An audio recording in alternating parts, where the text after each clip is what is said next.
Desempenho de quais áreas, Carlos? Você pode ser mais específico? Posso ser mais específico.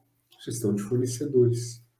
Quando eu penso em gestão de fornecedores, eu penso em aquisição de matéria-prima, aquisição de produtos para revenda, eu penso em fornecedores que atendem o meu cliente diretamente, e tudo isso tem um impacto financeiro na minha organização.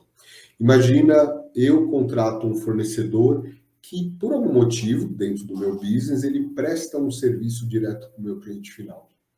Se ele não estiver fazendo um trabalho muito bom, o que acontece com a satisfação do meu cliente com relação ao produto ou serviço que eu vendi para ele? Cai, ele não volta, ele não compra mais e afeta o meu indicador financeiro de faturamento, por exemplo. Bacana? Um exemplo que eu trouxe para vocês, a gente vai falar de outros. Gestão de clientes. Quando eu falo de gestão de clientes, nesse caso específico, que a gente vai desmembrar depois, eu estou relacionando aos indicadores e processos que falam sobre satisfação e insatisfação do cliente. Só esses? Não. Mas eu tenho satisfação e insatisfação com o produto, eu tenho satisfação e insatisfação com o serviço, eu tenho satisfação e insatisfação com canais de relacionamento. Então, o cliente ele pode adorar meu produto, mas toda vez que ele vai entrar em contato comigo é um martírio para ele. Ligação não, ele fica muito tempo na espera, ou não retorna o e-mail, ou o chat, que normalmente hoje é um robô, não tem a opção que ele quer, ele acaba se desmotivando, ele acaba, algumas vezes, indo para o produto do concorrente. E não só aqui, né, mas no meu curso no DGR, para decisões que geram resultados, a gente fala muito sobre isso. Por quê? Porque o cliente, e eu, primeiro eu como gestor, eu tenho que saber quais são as áreas, as atividades que elas geram alguma satisfação e insatisfação diretamente para o meu cliente, eu preciso me preocupar muito com elas. E elas têm que aparecer no meu dashboard. E meus alunos sabem fazer isso com maestria hoje. Eles têm essa visão completa do negócio e têm isso mapeado. Eles podem ou não ter o processo ainda, mas eles sabem, isso é importante, eu preciso implementar, está na minha lista de prioridades.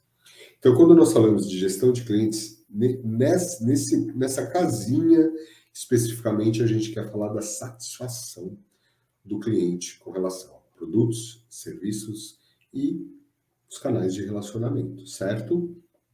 Depois, gestão de pessoas. Quais são os processos de gestão de pessoas, operacionais ou estratégicos, que de alguma forma afetam o desempenho da minha organização, afetam a capacidade da minha organização de honrar os compromissos, afetam a capacidade da minha organização de gerar resultados para o dono, para a sociedade ou para o meio ambiente?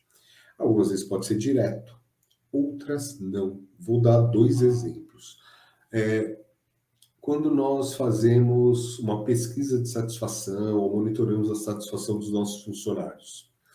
Uma boa ou ótima satisfação diz que eles estão contentes em trabalhar na organização e, muito provavelmente,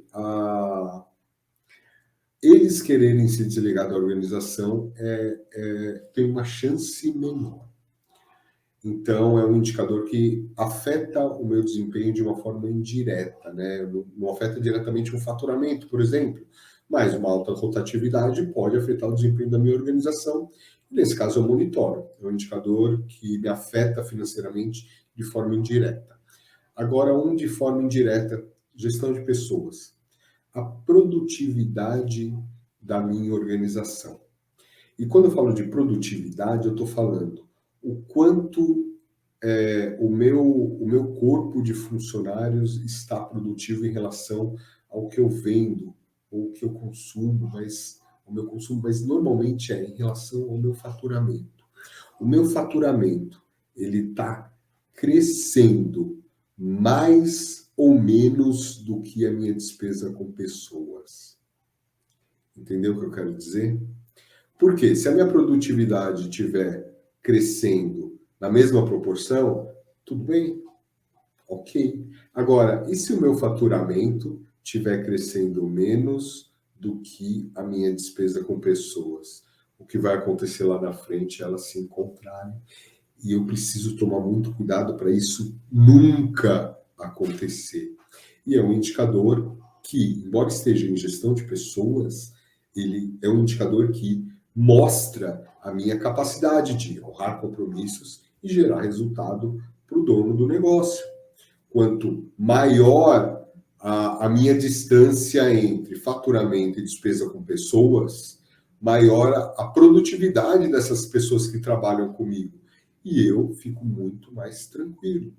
Então, embora seja gestão de pessoas, ela normalmente, ela não tem uma relação direta com o desempenho da organização. Quando eu falo de grana, indiretamente ela afeta, e eu posso fazer uma relação direta sim. Eu posso medir a produtividade das pessoas que trabalham comigo e saber, em relação ao faturamento da organização, em relação ao lucro, em relação... Eu tenho outras formas de fazer isso, como está esse indicador e o que eu posso fazer para ele estar cada vez melhor.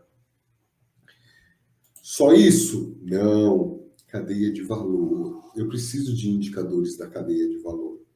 E quando eu falo da cadeia de valor, é lá atrás, no primeiro contato que eu tive com o meu cliente, até lá no último contato que eu tive com ele. A entrega do meu produto, a pesquisa de satisfação, saber se ele gostou ou não, se ele vai voltar a consumir o meu produto ou não. É muito, muito importante eu ter mapeado a cadeia de valor. E quando eu faço o mapeamento da cadeia de valor, eu tenho que me preocupar em processos e atividades que geram valor para o cliente ou para a organização. Então, quais são as atividades e os processos que estão gerando valor para o cliente? Quais são as atividades e os processos que estão gerando valor para a organização? E eu monto a minha cadeia de valor e eu monitoro ela muito, assim, de muito perto. E normalmente na cadeia de valor eu tenho processos, tipos de indicadores diferentes, né? Eu tenho indicadores relacionados à eficiência ou eficácia,